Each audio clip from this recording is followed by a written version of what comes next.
coming up on show 580, following the ID.3 will be the ID.4. Audi explained the e-tron's range, and Toyota copying Tesla? Well, good morning, good afternoon, or good evening, wherever you are in the world. Welcome to EV News Daily, your edition for Saturday, 14th of September. My name is Martyn Lee, and I go through every EV story to save you time. Thank you to myev.com. They have built the world's first marketplace for buying and selling electric vehicles. There's nothing worse than having to flick through those other websites online that are full of fossil cars and frankly built for fossil cars. Sometimes you can't even select electric from the drop-down menu. At least you know when you buy and sell on myev, every single car is one that you want or buyers that you want to get hold of. Well, how about this for a lead story today? Toyota has started using the same batteries as Panasonic designed for Tesla. And Toyota are going to be putting it in some of their plug-in hybrid cars. This is for the Chinese market. Sources familiar with the matter said, reports Reuters today. Well, Toyota, famous for doing their own thing in terms of EVs, not making full EVs. They say that they're on the roadmap, but then even when you look at their 2040 plan, they are still relying mainly on engines and fossil cars, and that's their bet and their bet to make. However, for so long, they've done it their way. The Prius, and just never evolved it, really. Then there's the Prius Prime, but whenever anyone criticizes Toyota or suggests that Tesla are ahead of them, we know what we're doing, we're doing it our own way. There's like a Japanese pride thing in there as well. It's a cultural thing. And now it turns out Toyota is going to start using the cylindrical batteries that Panasonic use in the Tesla cars that they've been making for many years now. The cylindrical batteries, the 18650s and the 2170s, are going to be used in the new Corolla and the Levin plug-in hybrid. Not a car that I've heard of, by the way, the sedan, the Levin. Obviously, the Corolla I have done. Launched in China later this year. One of the people familiar with the matter said the batteries are the same size as those that Panasonic has been making for Tesla. That would be a little company started in America that made EVs and the world's biggest automaker looking over their shoulder going, what are they doing? Yeah, let's just do exactly what they're up to. The chemistry is different, so it's not exactly the same. I should correct myself. It is a slightly different chemistry they'll be using in their hybrid cars, though. But the move reflects Toyota's efforts they've got to secure stable supplies of high-quality batteries amidst the global shift to EVs. Otherwise, they'll get left behind and there'll be no battery contracts left for them to sign because there won't be any batteries on the market. Reuters continues that Toyota is believed to have ordered 50,000 of the batteries, pushing Panasonic's battery plant in Osaka. Now it's going to push it to full capacity. The Nikkei said, well, Panasonic's been the exclusive battery supplier of Tesla for many years, since the start. Actually, no, not since the first Roadster, but since almost the start. And for the US vehicle maker, Tesla is themselves in conversations with companies like South Korea's LG Chem. They need to diversify the sources of the key component. Toyota, meanwhile, who up until now have been wedded to their pouch cell design, they know exactly what they're doing. And all of a sudden, the way Tesla's been doing it? Well, maybe that wasn't such a bad way all along.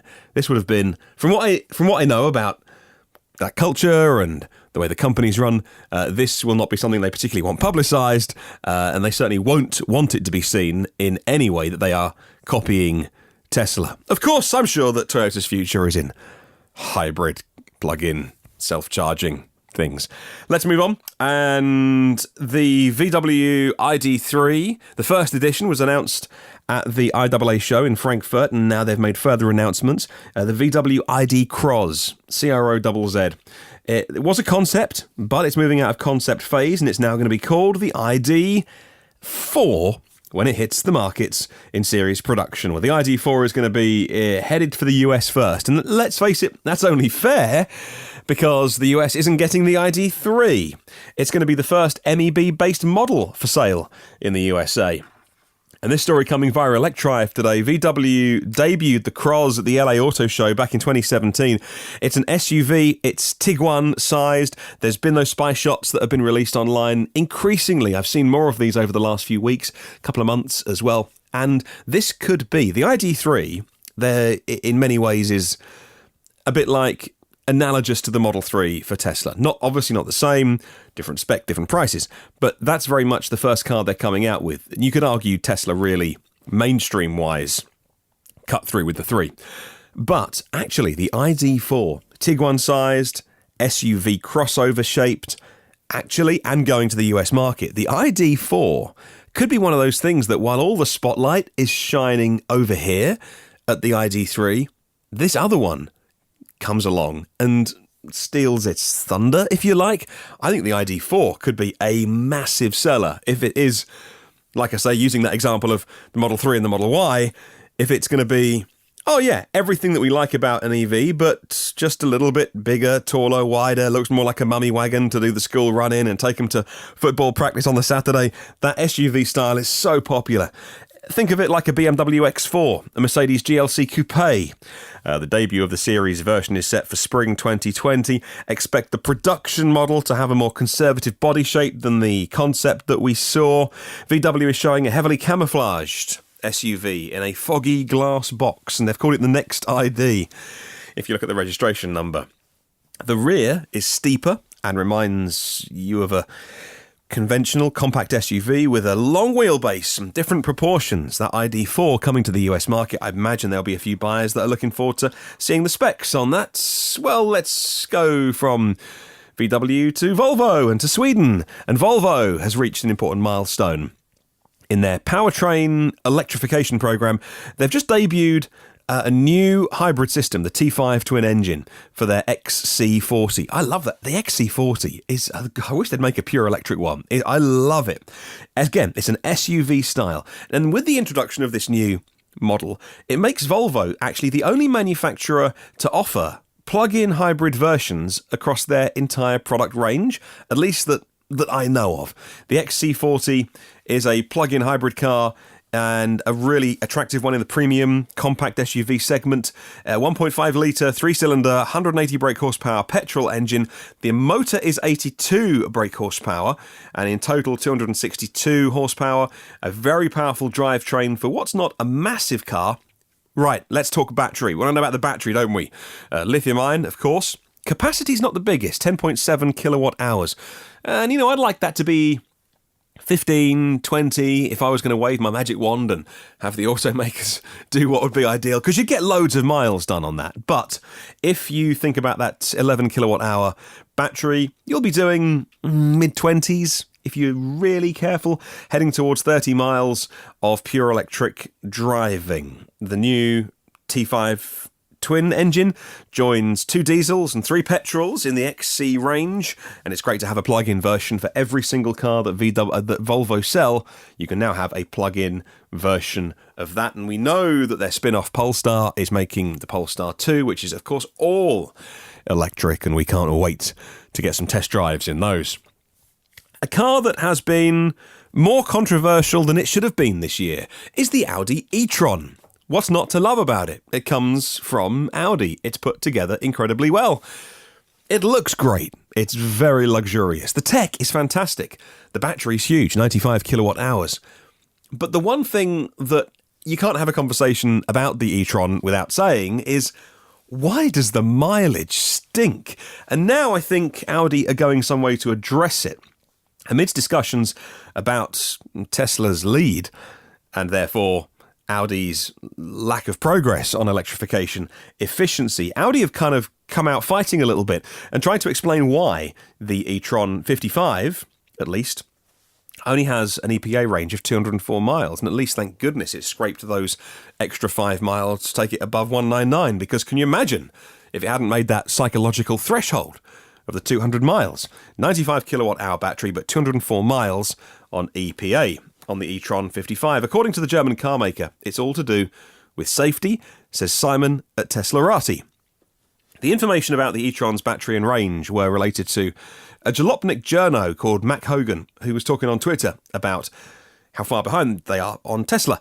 And in response to his tweet, the car maker themselves, Audi, provided some explanations. They said that the battery can handle serious abuse, which is the key reason the range had to be sacrificed. Long-term durability. The cooling system makes the car heavy. Individually monitors and cools individual module level, battery pack modules, and it keeps them all at optimum temperatures. There's an aggressive and redundant cooling systems, ultimately adding loads more weight and consuming loads more power. Audi doesn't allow you to get to all of the battery. They only actually give you 83.6 kilowatt hours usable, so that 12% is walled off at the top and the bottom end. And the Model X long range, despite having only a tiny, slightly larger battery, can do 325 miles per charge on a 100 kilowatt hour battery, 38% more range for 5% bigger battery. And you have to ask, well, if Tesla were having all sorts of battery problems, and over the course of the Model S and the Model X, we'd seen people saying, oh, look, the battery's given up the ghost, you would understand it, but they don't. I mean, as far as we know, these long-range, these big miles, if you look at the Tesla leaderboard, the high mile leaderboard on Twitter, some of them are into the hundreds of thousands of miles now and showing minimal signs of degradation. So I don't want to come across as a Tesla fanboy here, but look, if they can do it and they're a startup company and you've got all the might of VW behind you, why do you have to be so conservative? You know, I get it. I kind of get it. Interesting one to think about. I'll pop a link to Teslarati in the show notes. Staying with Tesla, and they're working on some upgrades to Fremont, the factory where their cars are made, and a new solar array is going on the roof. The first, actually, at the factory, which may surprise people, and a new supercharger station as well. This is electric. Tesla has put a building permit application in for upgrades to the factory, a new solar array on the roof. Despite Tesla being a solar company, they actually aren't that great at putting solar on their own buildings. This is in addition to a new structure to test solar roof tiles at Fremont. Another permit recently said that they are working on a new supercharging station at the Fremont factory. The UK government has pledged £500 million to invest in green tech. The Treasury has launched a £400 million fund to expand the EV charging infrastructure. The first £70 million is being allocated for literally charge points. They want to build 3,000 charge points, government funded.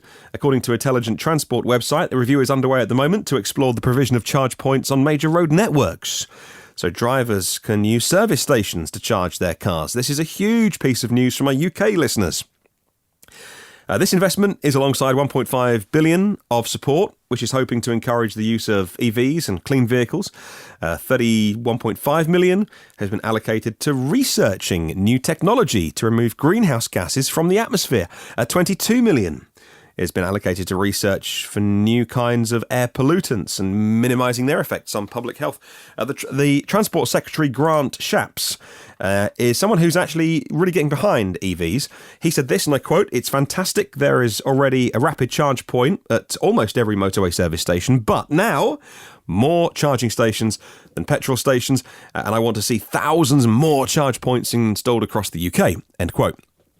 Oh, by the way, apropos of nothing, he was on Twitter recently showing off his brand new Tesla. So it's always nice when the transport secretary, the person in direct responsibility, I guess you could say, of directing these funds, is an EV driver.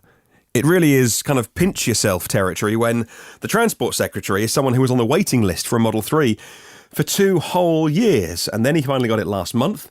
Yes, he did get £3,500 government grant, even though he works for the government. Why wouldn't he? And he had never driven a Tesla before he ordered his Model 3 2 years ago and waited, but he knew he wanted to go electric. He admits to being a bit of a geek and always wants to have the latest technology, and so he even spec'd the full self-driving function as well when he bought his Model 3. Okay, right, moving on. And final story is Ford, and I might have been a little bit mean to Ford online because they made a huge splash at the Frankfurt Motor Show saying we are all electric. You're not really though, are you, Ford? But anyway, and then Ford came back with, well, EV stands for electrified vehicle, which it doesn't, by the way. There are an agreed set of definitions, which were done a little while ago, actually, with stakeholders and automakers, and actually EV means electric vehicle. And so for Ford, well, their PR person replied back and said, actually, EV actually stands for electrified vehicle. Actually, it doesn't, according to a UK agreed set of definitions done a long time ago. But there we go. I'm not going to get into a mud fight with them. Good luck to Ford. They will quickly become irrelevant if they can't release full electric vehicles. They said this week that they would launch 8 EVs, but that could mean electrified vehicles in their language, in Europe. A key step in its target to achieving overall sales of pure electric cars. The launches include electrified versions of the Cougar and the Puma and the Mondeo, according to Autoblog, and of course a Mustang-inspired SUV. Good luck to Ford, investing a lot of money, and some would say I've got to catch up pretty quickly. Right, question of the week this week with myev.com, set by Jill Noel. What was your light bulb moment for switching to EVs? Even if you're not a driver, what was your moment? You can email me, hello@evnewsdaily.com, or leave a comment online. Thank you to my patrons, especially my premium partners, Phil Roberts of Electric Future, Brad Crosby and Avid Technology. 579 shows live in the archive, but if you're interested in the new ones, get them by subscribing. Have a wonderful day. I'll catch you tomorrow, and remember, there's no such thing as a self-charging hybrid.